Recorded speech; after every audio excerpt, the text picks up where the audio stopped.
Bismillahirrahmanirrahim. Assalamualaikum warahmatullahi wabarakatuh.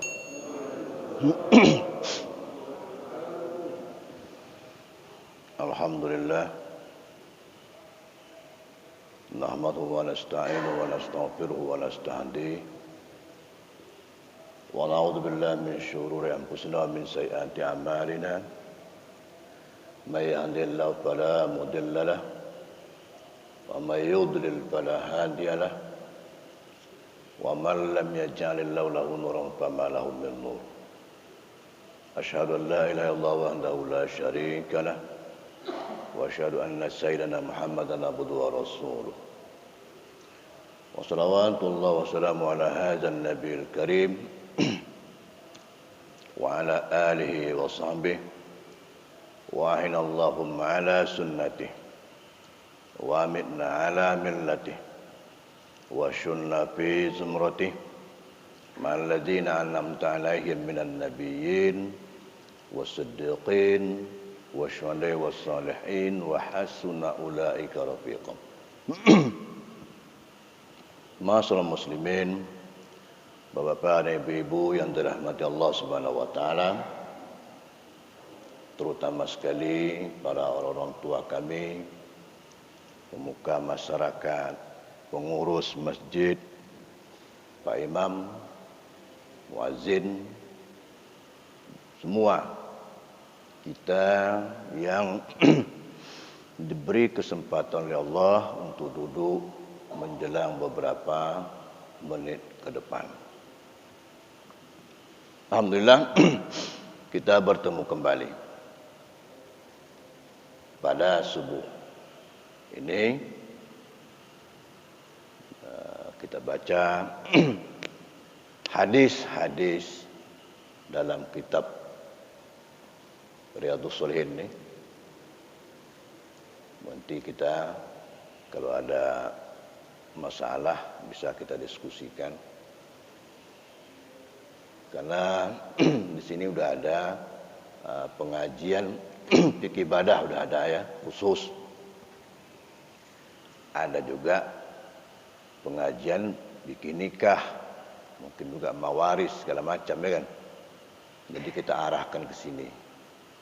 Ada juga udah bicara masalah kitab mengaji masalah akidah. Jadi syukur alhamdulillah kita subuh ini bertemu. Kita buka-bukalah kitab Riyadhus Shalihin ini. Kita kaji mana hadis-hadis yang perlu kita bahas. Tak semua, kalau semua ini banyak nih Pak, tahun-tahun baru selesai. Makanya dulu, zaman dulu kalau kita baca Pak ya, ibu-ibu, ulama-ulama kita dulu yang belajar ke Arab, kita di Riau kan punya Syekh Abdul Wahab Rokan. Itu orang Riau itu Pak.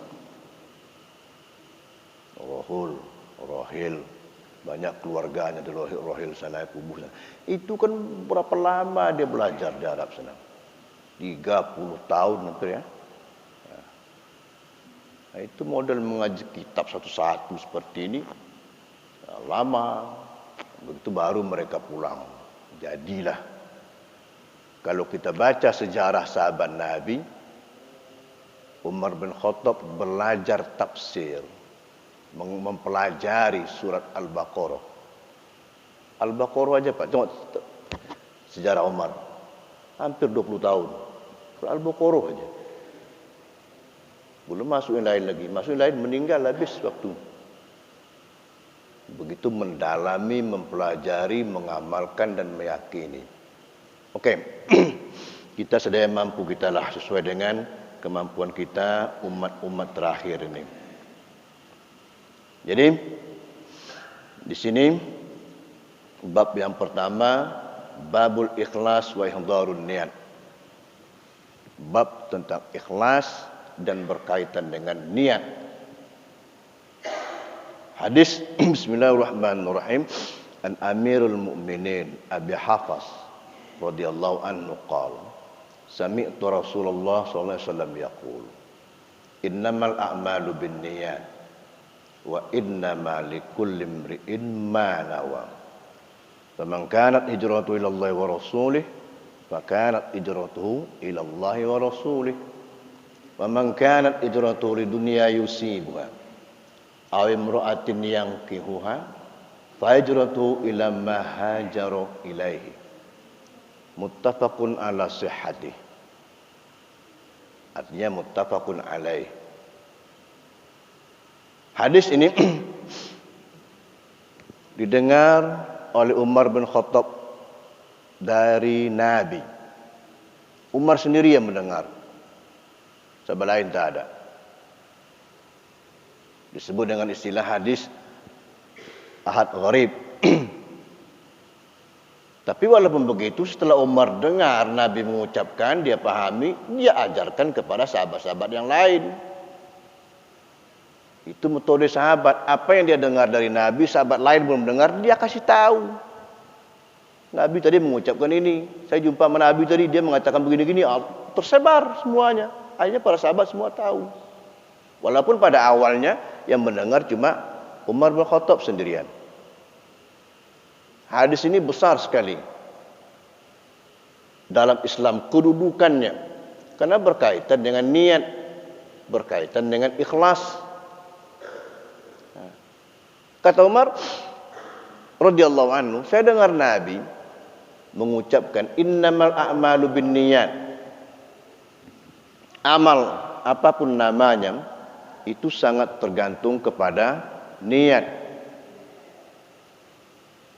Wa inna malikullim beri'in ma nawam. Dan seseorang dapat pahala atau tidak sesuai dengan apa yang dia niatkan. Faman kanat hijratuhu ila Allah wa rasulih, fa kanat hijratuhu ila Allah wa rasulih. Kalau ini berkaitan dengan hijrah dari Mekah ke Madinah. Kalau dia hijrah dari Mekah ke Madinah betul-betul lillahi ta'ala, menegakkan agama dan betul-betul sesuai dengan tuntunan Nabi yang dia inginkan, fa hijratuhu ilallahi wa rasulih, maka itu ikhlas dia. Betul-betul dia berbuat karena Allah dan karena pelajaran ataupun panduan dari Nabi Muhammad sallallahu alaihi wasallam. Faman kanat hijratuhu lidunya yusibuha. Tapi kalau dia hijrah ke Madinah hanya untuk cari duit, mau buka lapak sana, mau buka pasar kaget di Madinah, Aimratin yang kiwa, atau mau pergi ke Madinah mau cari bini sana. Kenapa hijrah ke Madinah? Umpamanya zaman dulu Pak, sekarang tidak lagi lah hijrah ba'dal fath. Ya. Macam-macam alasan. Tapi kalau dia betul lillahi ta'ala menegakkan agama Allah, ya kan? Kalau di Mekah kondisi seperti itu udah berangkat hijrah, tinggalkan semua harta kekayaan. Abdurrahman bin Auf, semua sahabat Nabi siap, tinggalkan semua. Nah, kalau kita ni kebun sawit, ruko segala macam, tinggalkan, berangkat, ya kan? Faiza tumpir tumpam piru, mesti berangkat. Kalau begitu lillahi ta'ala berangkat mereka. Nah, itu betul-betul lillahi ta'ala. Tapi kalau untuk cari makan, mau buka lahan, mau buat kebun, itu tujuan utamanya, mau cari lapak sana, kemudian atau mau cari bini, fa hijratu ila ma hajaru ilaihi. Kalau begitu hijrahnya itulah yang dia dapatkan, tak ada yang lain. Tak ada pahala yang kau dapat, tak ada apa yang kau dapat, ya, karena anda berbuat bukan lillahi ta'ala. Ambillah apa yang anda hasilkan di dunia ini, di akhirat tak ada apa-apa. Kan itu. Ini kan besar, berkaitan masalah niat dan berkaitan masalah ikhlas. Niat, ikhlas. Niatnya betul, jalannya betul-betul lillahi ta'ala. Nah, Bapak dan Ibu yang saya muliakan. Sebelum kita bahas isi hadis, kita tahu dulu siapa Umar bin Khattab radhiyallahu anhu. Rasanya tak ada umat Islam yang tak kenal Umar bin Khattab. Kalau ada tak kenal dia. Siapa Umar bin Khattab? Entah. Pak RT bukan, Pak RW bukan, ini diragukan nih. Ada yang nama Umar sini? Hah? Pak RT namanya Umar. Mana Pak RT? Hah? Wah, senior Pak RT itu ya. Hah? Ada masjid Pak, saya ngisi. Subuh juga, subuh, maghrib. Itu Pak RT-nya sangat aktif sekali. Hadir, segala macam dia. Tahu Pak, siapa Pak RT-nya? Pak Imam, Imam masjid itu RT. Jadi kalau Pak RT mau rajin ke masjid, Pak Imam tuh angkat jadi RT. Mudah aja. Jadi kalau yang terhormat Pak RT, udah ada Pak Imam dan Pak RT. Pasti ada dia tuh. Tapi Pak Imamnya belum nikah Pak Ustaz. Cari. Apalah payahnya. Ya kan? Begitu. Nah, nampak Umar bin Khattab radhiyallahu anhu. Di kitab ini, di buku-buku kita baca, itu disebut di hadis inilah an Amiril Mukminin Abi Hafs Umar bin Khattab radhiyallahu anhu. Gelar dia, kunyah nama panggilnya Abu Hafs. Abu Hafs. Maka orang Arab itu biasa dipanggil dia nama panggilannya sesuai dengan anaknya yang pertama. Kalau anaknya Muhammad dipanggil Abu Muhammad. Kalau anaknya Ngadimin dipanggil Abu Ngadimin. Abu Tukimin umpamanya. Ada Tukimin ni kan. Seperti itu. Sama dengan ini. Dipanggillah dia Abu Hafs. Cuma masalahnya, kata Syekh Ibnu Hajar Al-Asqalani dalam Fathul Bari, dia meriwayatkan cerita dari Abu Ishaq.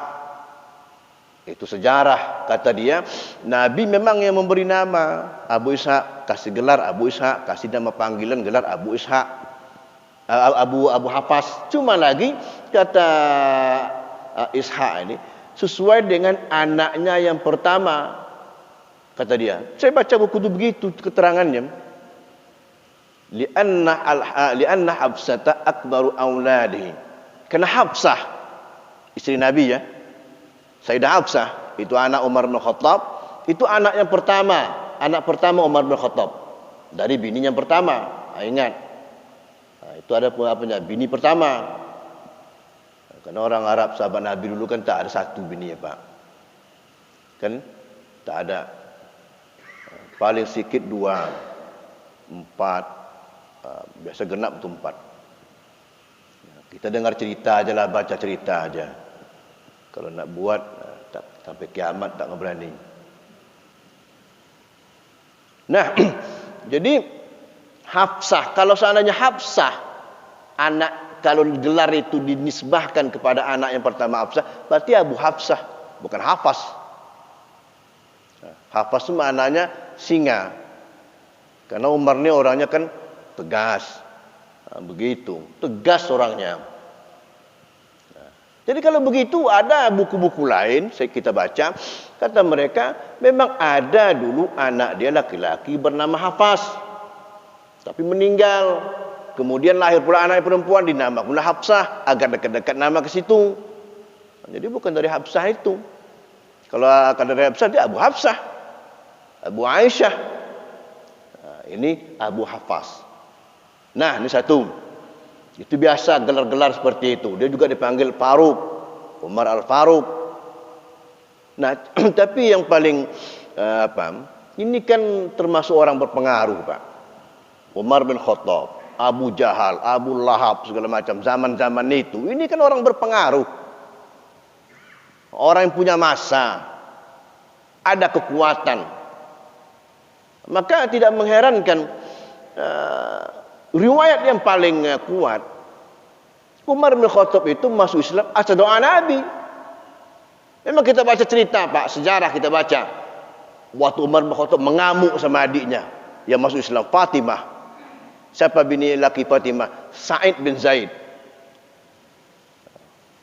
Begitu Umar mau rencana mau mengeksekusi Rasulullah, datang sahabat yang kawan yang lain mengatakan, kenapa pula Muhammad pula yang kau urus? Itu adik kau sudah Islam kok.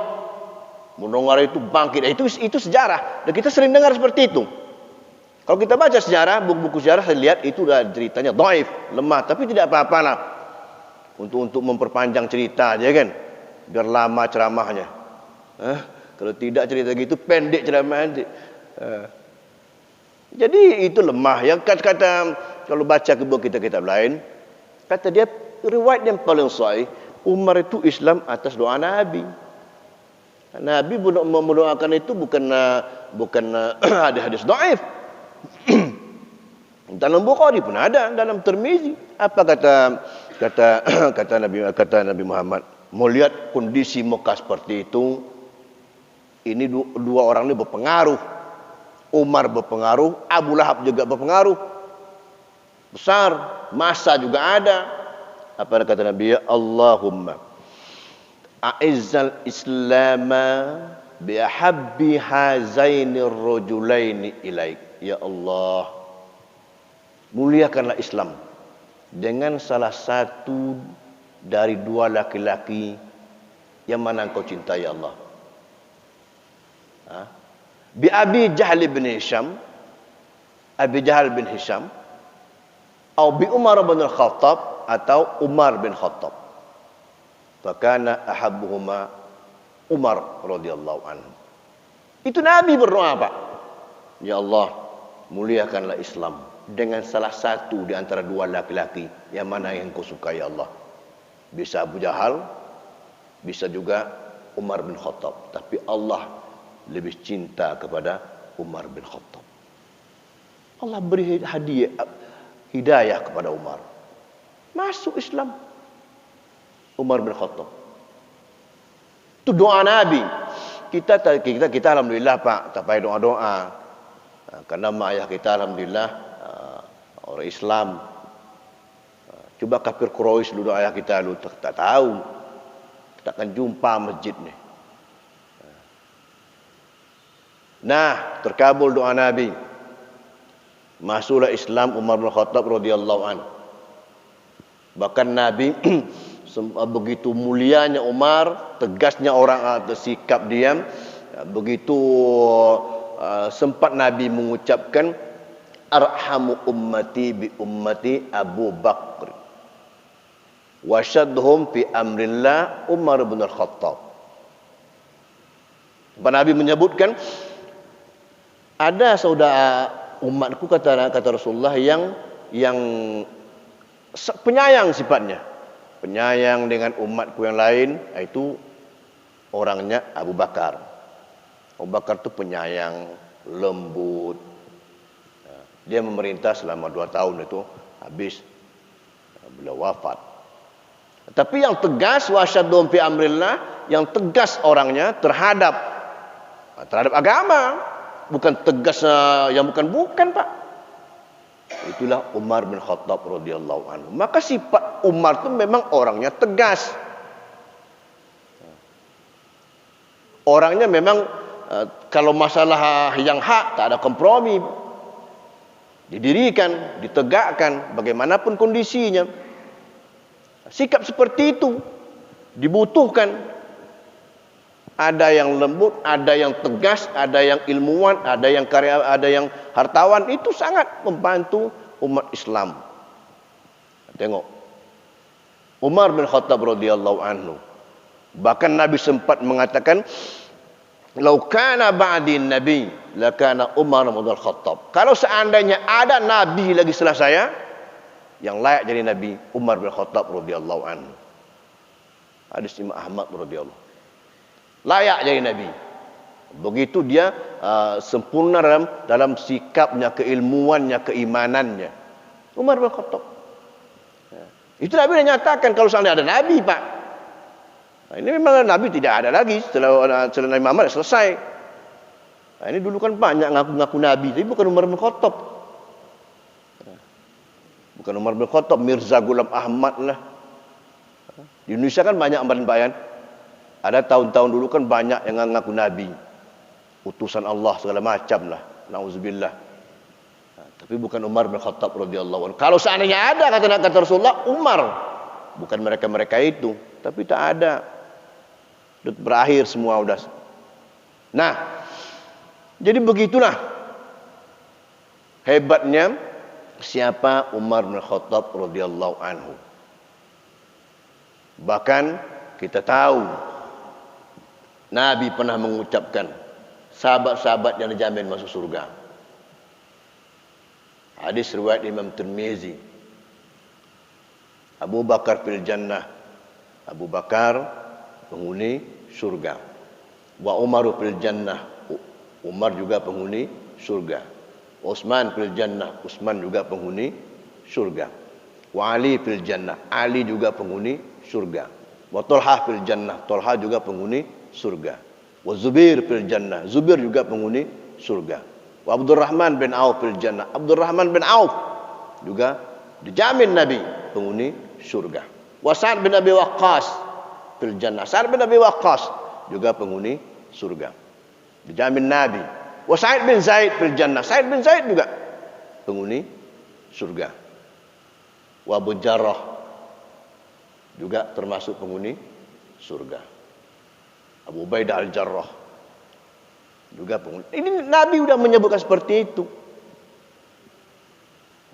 Walaupun sahabat lain juga orang-orang yang dijamin.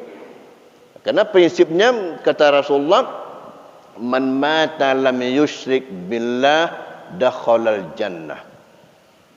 Orang meninggal dan tidak menyekutukan Allah, betul-betul dia beriman dengan qul huwallahu ahad Allahu samad lam yalid wa lam yulad wa lam yakul lahu kufuwan ahad, dia pasti masuk surga. Bahkan di ujung hadis, wa in zana wa in saraq, sekalipun dulu nauzubillah pernah selingkuh,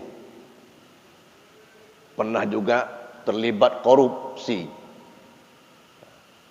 tobat, betul-betul meninggal tidak menyekutukan Allah, itu dijamin Nabi. Nah, cuma terserah nanti gimana masuknya. Langsung masuk atau banyak lagi proses paspor segala macam lagi kan.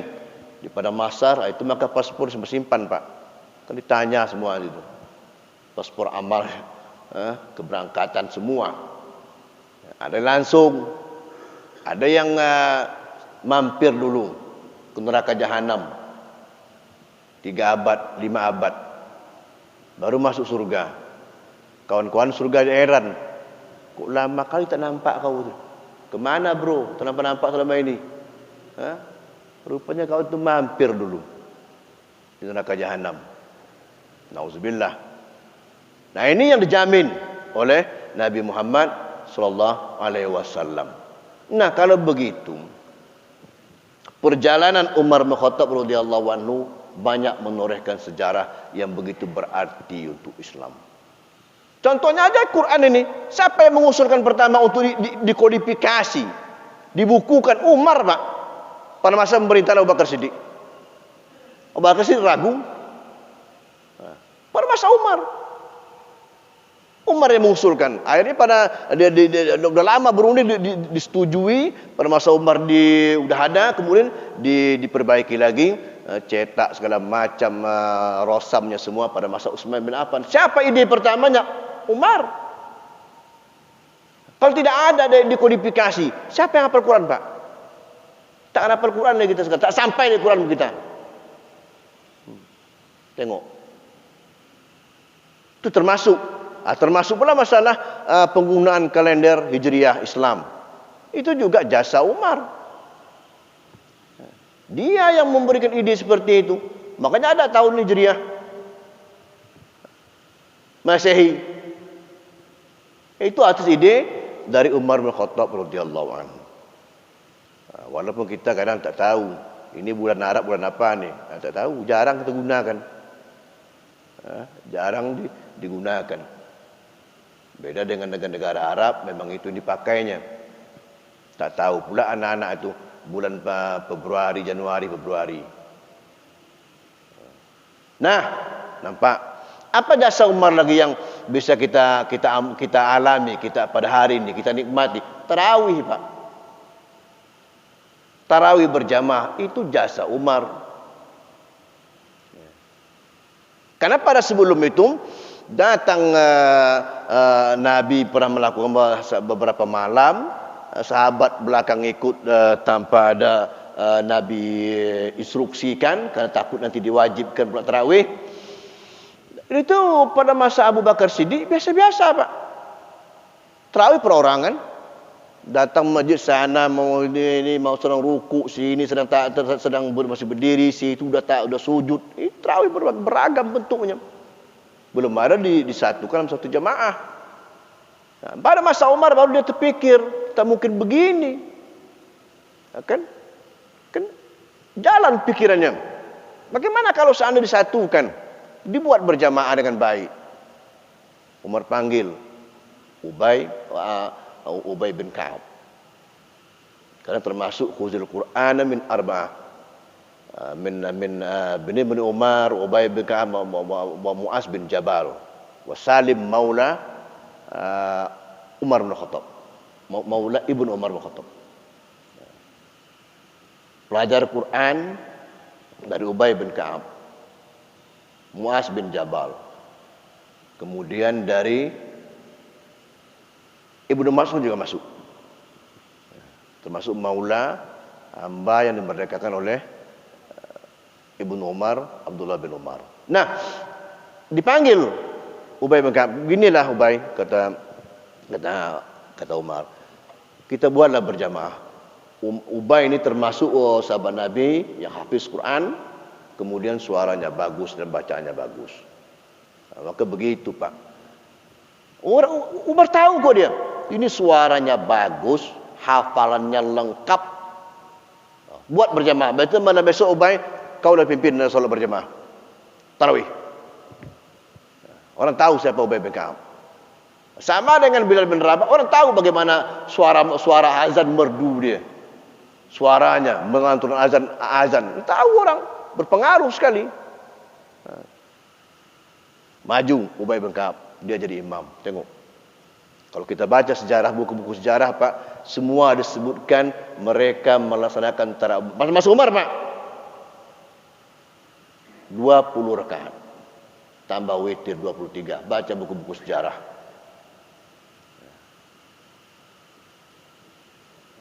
Maka di negara-negara Arab yang lama-lama itu seperti itu, yang 23 itu, Pak.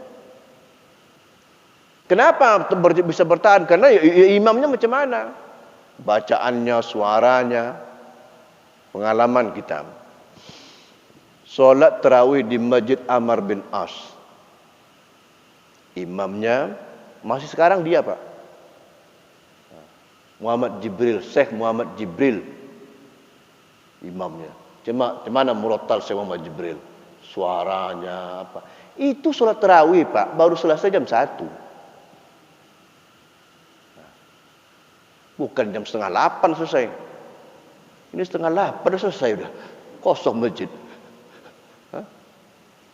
Jam 1 baru selesai. Panjangnya ayat. Tapi suaranya macam mana? Sedikit pun kita tak merasakan penat. Kenapa? Kita begitu haru hati kita mendengar suaranya, mendengar bacaannya. Lama memang. Jam 1. Buat kita jam 1. Maulah kiamat dunia ni. Dah selesai. Tengok besok itu demo oleh warga. Tak usah tarawih masjid ni lagi. Imamnya tak faham-faham betul. Ya kan? Sama dengan masjid Imam Syafi'i. Wah, itu lebih dahsyat lagi, Pak. Saya terus terang aja tak pernah ikut saya. Karena itu pun bulan puasa kita kuliah, Pak. Bulan puasa kita kuliah. Ada kawan kita dari Medan ikut. pergi solat tarawih di masjid Imam Syafi'i. Di situ ada makam Imam Syafi'i sebelah kiri dalam masjid. Sebelum sampai ke masjid Imam Syafi'i, sebelah kanan simpang jalan itu ada makam gurunya Imam Waqi'. Sampai ke masjid itu solat tarawih, kapan selesai Pak? Selesai pas sahur. Kalau berani berangkatlah. Ini tahun ini belum tentu lagi tarawih ini. Dulu anti corona, ini udahlah Ikron pula datang. Udah heboh dah. Balik anti corona, ada suruhnya lah datang. Tengoklah nanti. Bakal tak tarawih, bakal tak balik kampung raya ni. Udah mulai dah isu-isu dah. Mereka tahu mengirim bala-bala ni, tahu mereka. Pas Ramadan ni kan, pas Idul Fitri gitu. Tahu mereka. Itu persoalannya. Nah, begitu Umar tahu suaranya bagus, bacaannya bagus, maka disuruh maju Ubay bin Ka'ab. Di Arab juga begitu. Kalau kita masjid haram, masjid begitu. Sama juga imam-imam kita kita dicari-cari memang yang bagus-bagus. Itu gunanya agar kita bisa di belakang ikut semangat. Walaupun kita tarawih ya taklah panjang-panjang kali, ya kan? Kan biasa-biasa, ya kan? 8 tambah berapa masjid ni? 8 tambah 3. Kan 8 tambah 3, bukan 20 tambah 3. Kan beda sekali kan. Nah, oke. Kemudian ini tahap ini kita kenal Umar je baru ni. Belum masuk isi hadis lagi. Pada masa Umar memerintah Pak ya, memang pernah juga terjadi yang disebut dengan wabah Amawas. Pernah Pak, pada tahun 17 Hijriah. Umar berkoordinasi naik takhta kan mulai pada 12 ya. Karena 11 Nabi Muhammad meninggal. Naik Abu Bakar. 13 Abu Bakar meninggal. Naik Umar bin Khattab. Dan naik Umar bin Khattab kan atas instruksi dari Abu Bakar. Abu Bakar lihat tak ada yang layak, yang paling pantas, yang paling cocok kecuali Umar bin Khattab. Naik Umar bin Khattab. 13 sampai 23, pas 10 tahun.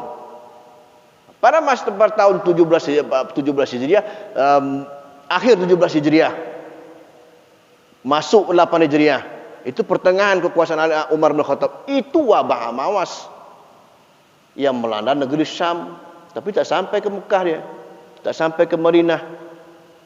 Kabarnya juga sampai juga ke Irak. Itu wabah Amawas itu negeri Syam, perbatasan antara Palestina dengan Yordania. Masuk kena juga Damaskus, Syria, sampai juga ke Lebanon sana. Berapa lama? 8 bulan. Ratusan ribu juga warga yang meninggal, dan sahabat Nabi juga meninggal kena wabah Amawas.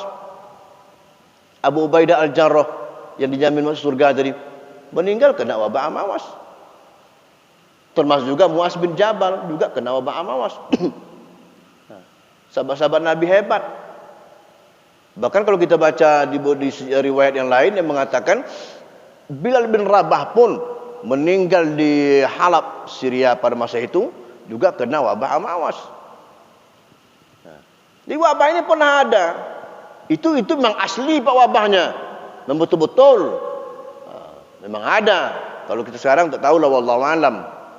Banyak kali hiruk pikuknya kan. Seperti itu pernah terjadi pada masa Umar. Dan itu pun pada masa 17 Hijriah akhir dan masa 18 Hijriah ini juga masa paceklik, krisis moneter.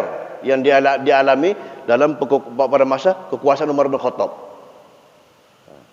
Bagaimana kondisi keuangan umat Islam pada masa itu, ekonominya moneter, Pak. Kalau baca kitab Al-Bidayah wan Nihayah yang ditulis oleh Syekh Imam Ibnu Katsir, pada waktu itu Umar pun tak ada yang makan lagi.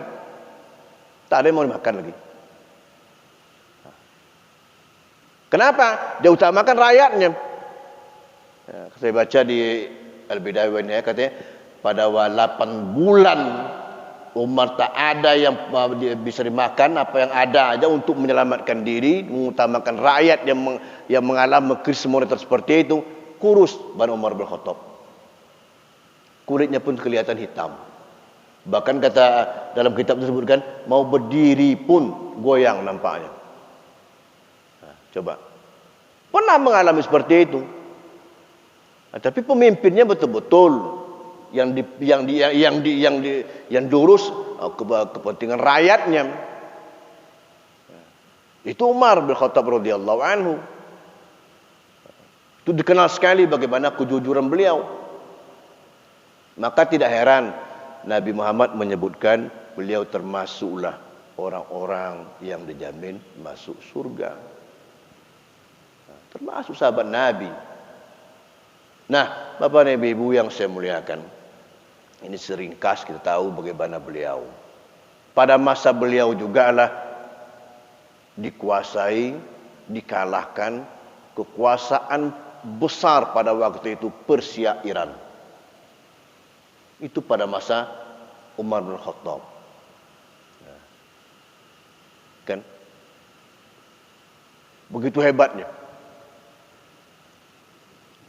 Ini sejarah. Dan pada akhir hidup Umar bin Khattab juga seperti itu. Yang membunuhnya juga dendam kesumat orang-orang Persia, Abu Lu'lu'ah. Dan itu juga terlibat Hormuzan, Pak ya. Hormuzan itu panglima perang juga di kekuatan militer Persia waktu perang dengan kekuatan umat Islam yang berpusat di Irak dulu. Perperangannya kalah, dan tawanan perangnya termasuk Hormuzan itu.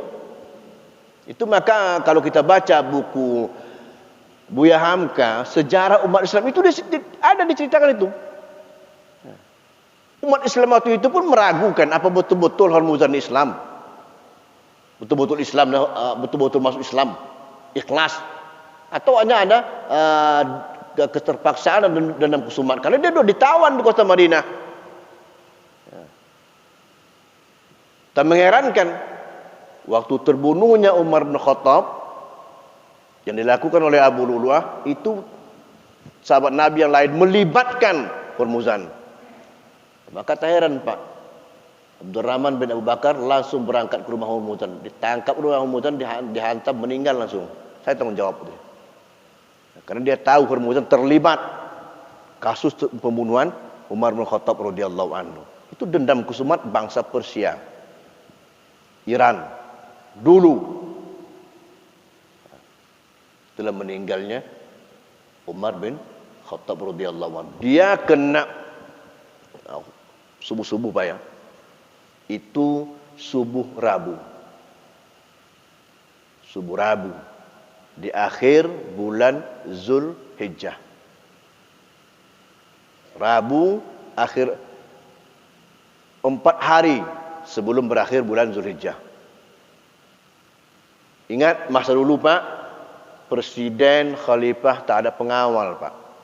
Nah, saya curiga, saya Hormuzan itu curiga, betul-betul curiga saya kalau saya baca sejarah-sejarah ini.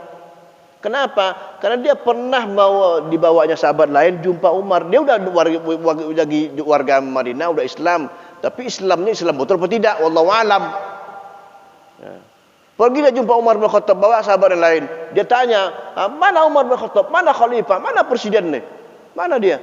Kata anak-anak yang mau main di luar tuh, khalifah tidak ada di rumah. Dulu memanggilnya Amirul Mukminin, tak ada di rumah. Dan tuh tengok di masjid sana, Masjid Nabawi. Pergilah ke sahabat-sahabat ini, bawa Hormuzan ikut nengok Umar bin Khattab, mau jumpa.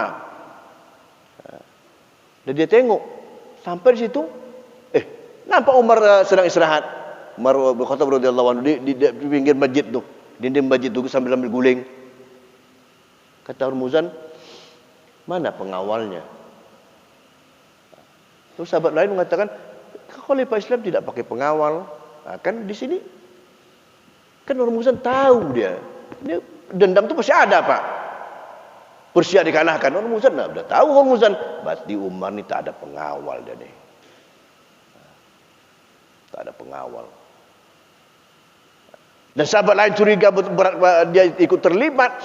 Dan senjata yang pedang yang bermata dua punya Hurmuzan itu yang kena, yang dihantamkan kepada Umar bin Khattab oleh Abu Lu'lu'ah. Maka curiga berat orang dengan Hurmuzan. Di buku Buya Hamka diceritakan kok sejarah umat Islam. Tragis. Jadi jangan kita menganggap Umar bin Khattab itu dibunuh oleh kekuatan politik Islam hendak berkuasa. Bukan, jangan salah paham. Ini musuh dari luar. Makanya dulu Pak Umar bin Khattab kan marah kepada sahabat yang banyak membawa hamba-hamba hasil perang yang dibawa ke Madinah. Umar marah itu. Mereka sebut itu ulud namanya, pendatang. Marah Umar, kenapa banyak dibawa pendatang-pendatang ni tak jelas ni ke Madinah? Kan dulu hamba perang hasil perang kan Pak. Dibawa tinggal ke Madinah. Patutnya disuruh bekerja di luar sana. Dibawa ke Madinah. Itu Umar dah tegur itu Pak. Pendatang-pendatang yang ramai-ramai begini ni, ulus mereka sebutkan, ilas. Kenapa ramai kali dibiarkan tinggal di Madinah ni? Ini tak mengamankan negara. Kalau ramai mereka nanti mereka bisa bersatu. Orang-orang Persia ni, hamba-hamba Persia yang ditaklukkan dulu, yang ditawan, bisa bersatu mereka untuk mengantar kekuatan Islam yang ada di Madinah. Akan sudah terpikir Umar bin Khattab seperti itu. Siapa yang banyak punya hamba Pak? Abbas bin Abdul Muttalib, paman Nabi, ayah Abdullah bin Abbas. Maka Umar pernah tegur Abdullah bin Abbas, cakap sama ayah kau tu, kok banyak kali hambanya dibawa ke sini semua di Madinah. Orang-orang Persia itu Pak. Nanti kan keamanan kita tidak terjamin kalau seperti ini. Itu pernah seperti itu dalam sejarah Islam. Bisa dipikirkan bagaimana kondisinya. Pada akhirnya Umar pun 4 hari bertahan. Rabu, Kamis, Jumat, Sabtu. 4 hari bertahan. Karena pedang yang dicampur racun itu kalau dah kena 4 hari bertahan, meninggal pada subuh Ahadnya. Subuh Ahad itu dah masuk Muharram itu. 1 Muharram. Beliau pun dikuburkan. Betul lah doa beliau, Allahumma rzuqni syahidan fi sabilik wa maitan fi baladi rasulik. Ya Allah, akhirkanlah hidup saya dengan mati syahid dan kuburkanlah saya di tempat negeri nabimu. Begitu dia udah mau meninggal, udah tak bisa diobati lagi, dia panggil anaknya Abdullah. Itu anak yang terkenal ya, Abdullah dengan Hafsah. Satu ibu itu kandung, Hafsah, Abdullah. Karena bini Umar bin Khattab radhiyallahu anhu yang 4 tambah hamba, bini dia yang terakhir yang keempat tu anak Ali bin Abi Thalib, Ummu Kalsum. Coba. Sahabat tu begitu Pak. Datang dia ke jumpa Ali. Ya Ali, saya mau meminang anakmu Ummi Kalsum. Kata Ali, begini Mar, Ummi Kalsum ni saya jodohkan dengan Abdullah, anak Ja'far bin Abi Thalib. Siapa Ja'far? Ja'far tu adik Ali bin Abi Thalib. Adik Ali bin Abi Thalib, anaknya namanya Abdullah. Anak Ja'far tu Abdullah. Saya sudah jodohkan rencana saya. Anak saya ni Fatimah ni dengan Abdullah Ja'far. Ja'far tu adik Ali. Kan kawin saudara apa kan? Ali bin Abi Thalib di bawah dia Ja'far bin Abi Thalib, di bawah dia Aqil bin Abi Thalib, di bawah dia Thalib bin Abi Thalib, di bawahnya lagi Tulaik bin Abi Thalib. Itu adik-beradik. Abdullah anak Ja'far, anak adik dia. Udah rencana saya begitu, Umar, saya jodohkan ke situ. Kata Umar, tolonglah, saya mau hidup saya ini, akhir hidup saya ada kaitan nasab dengan keluarga Nabi. Itu yang diinginkan Umar, bukan hawa nafsu, nauzubillah. Maka hadis Nabi kan ada, Umar dengan hadis Nabi, kullu nasabin wasababin yang qati'u yaumal qiyamah illa nasabi wasababi. Kata Nabi, semua nasab keturunan dan semua sebab di padang mahsyar nanti semua terputus kecuali nasabku dan sebab perjuanganku. Maka Umar, saya mau ya Ali, nasab saya ada hubungan dengan Nabi. Itu yang saya mau. Tolonglah Ali. Akhirnya kalau begitu kata Ali, okeylah. Dia nikahkan anaknya Ummu Kalsum dengan Umar. Jauh jarak umurnya, Pak, antara Umar dengan Ummu Kalsum. Dia nikahkan. Nah, nampak sahabat dengan sahabat. Kalau kita baca Pak sejarah zaman Nabi dan zaman sahabat memang indah, Pak. Tak ada sulit nak menikah, nak hidup segala macam ekonomi, tak ada susahnya. Indah hidup itu. Kenapa? Karena Islam itu yang mereka apakan. Hafsah bin anak Umar bin Khattab meninggal suaminya, langsung dia jumpai Utsman bin Affan. Coba, kita ada seperti itu. Utsman, anakku Hafsah udah habis masa iddahnya, suaminya meninggal. Kalau kau mau, alangkah baiknya aku nikahkan kau sama dia. Coba, Pak. Kawan karib, kawan minum kopi, kawan ngopi-ngopi semalam berjuang. Begitu. Kata Utsman, dia baru meninggal, Ummul Qasum, sebelum menikah dengan Ruqyah. Saya karena baru meninggal istri ini, belum terpikir lagi Umar nak menikah. Nabi dengar itu. Kata Nabi itu, saya pusing-pusing lagi Umar, nanti Hafsah akan dapat suami yang terbaik. Nabi yang menikah dengan Hafsah. Utsman nikahkan dengan Ruqyah. Begitulah indahnya. Kalau kita baca, tak ada susahnya mereka. Menikahkan anaknya apa segala macam, mudah semua. Mereka cari orang-orang yang soleh segala macam. Tidak ada menyusahkan. Ini mahar cuma sebentuk cincin, tapi duit hantarannya habis kebun sawit 100 hektar. Berjual semua. Kambing-kambing lewat semua. Habis semua, Pak. Duit hantar itu yang membuat penyakitnya itu. Nanti jangan buat seperti itulah, Pak. Usah dipersulit.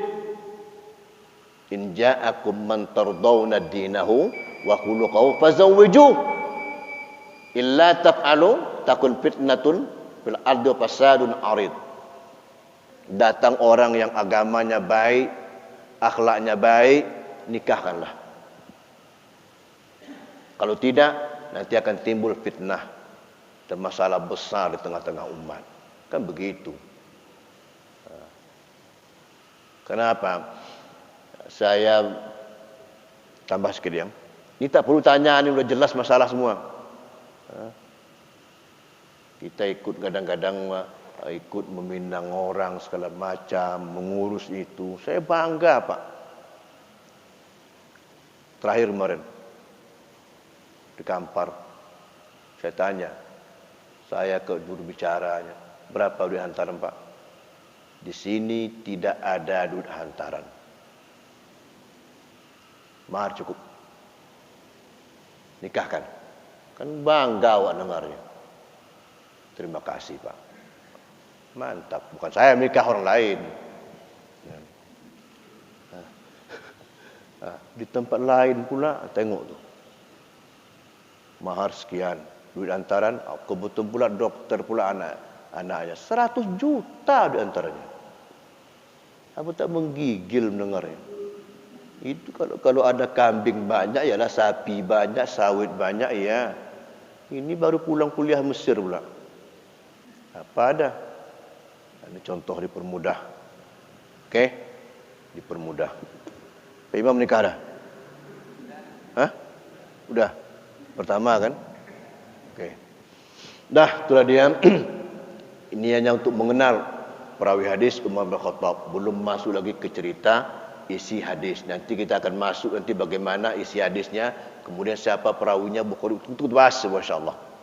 Kita sedikit-sedikit kita bahas agar kita mengerti. Oke, silakan kalau ada yang mau bertanyakan. Tapi semua jelas.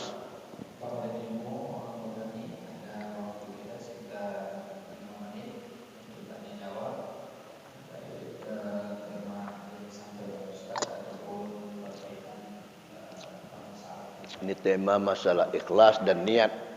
Cuma ikhlas dan niat belum kita masuk pembahasannya.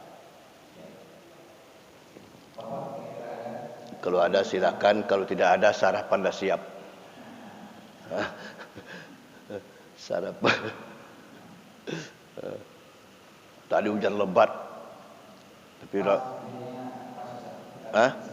Oke. Itulah dia. Jadi yang jelas ingat nasihat Umar yang terakhir. Man qalla haya'uhu qalla war'uhu wa man qalla war'uhu mata qalbuh. Orang yang tak punya malu maka akan hilang warak, sifat waraknya. Sifat menjaga diri dari yang terlarang hilang. Kenapa? Karena malu tak ada lagi. Kalau hilang rasa sifat waraknya, kata Umar, maka tertutuplah pintu hatinya. Itu coba kita dengar.